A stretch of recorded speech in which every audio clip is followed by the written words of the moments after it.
whilst I was going through this process of reflecting on things. He saw me in a bit of a state, and he said, "Are you okay? You look a bit down." And I just said to him, just casually, I just said, "Look, I've been thinking recently, is there more to life than what I used to believe?" And his eyes lit up when I said this.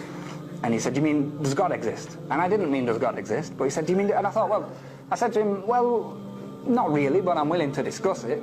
And we started chatting about basically, where did I come from? Why am I here? And he said, this was the question that was supposed to be, where do you think you came from? I thought, easy, I came from my mum and my dad.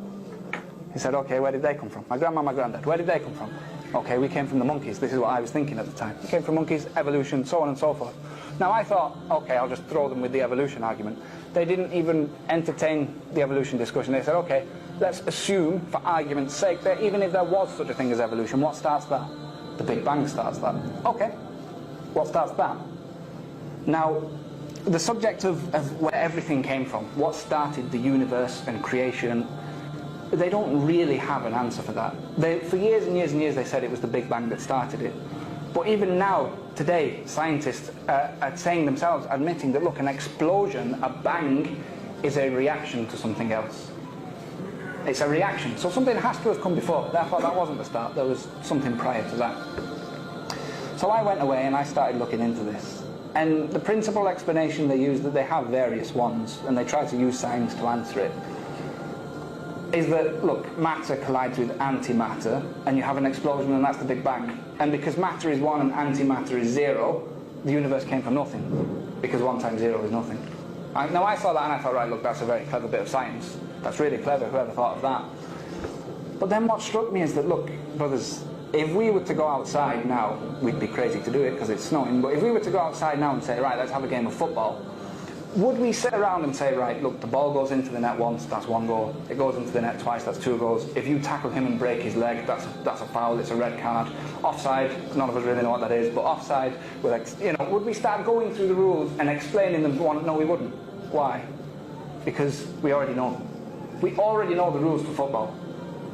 Now, if matter collides with antimatter and then there's a Big Bang and that creates the universe, what that means is that the rules of the universe were in place before the universe existed, which is impossible.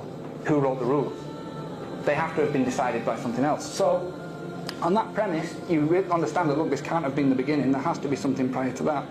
And you can keep going and going and going, that, look, whatever created this thing, created by this thing, created by and you just go on and on and on, until you come to a realization that, look, whatever came at the beginning, whatever started it all, by definition can't have been created by something else.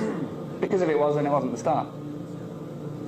So the premise that you take that argument on then is that, look, if this thing that came at the beginning wasn't created by anything else, there are only 2 explanations. Number 1, it created itself, which is ridiculous. You can't decide to create yourself if you don't exist. And just like if you're asleep, you can't decide, right, I'm going to wake up now. It's not possible. You're not in control. So you can't create yourself, which means there's only one possible explanation. This thing was there all along. It didn't have another creator. It didn't create itself. The only explanation is that it was always there. No beginning, no end.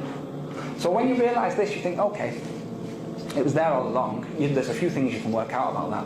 If it's there all along, that means it never got old. It doesn't get hungry. It has no weakness or flaw. Remember, I'm not calling it God at this point. I'm just saying there's a something out there. It doesn't have any weaknesses. It doesn't get old. If the universe is based on rules, this thing came first, which means it obeyed no other rule. It decided to create everything else. It has a will of its own, intelligence. Not only that, but if it's there all along, then it's infinite. It has no bounds. There can't be more than one of it. Because if you say that there's 2 infinite things, then they can only be as big as each other. There's a limit on that. So there can only possibly be 1. So now, okay, 1, it's flawless, it's infinite, it's got a will of its own, it created everything. Kind of sounds like God now. दीन की बात फैलाना सदक़े जारिया है। सवाब की नीयत से video को शेयर जरूर कीजिए। जज़ाकल्लाह।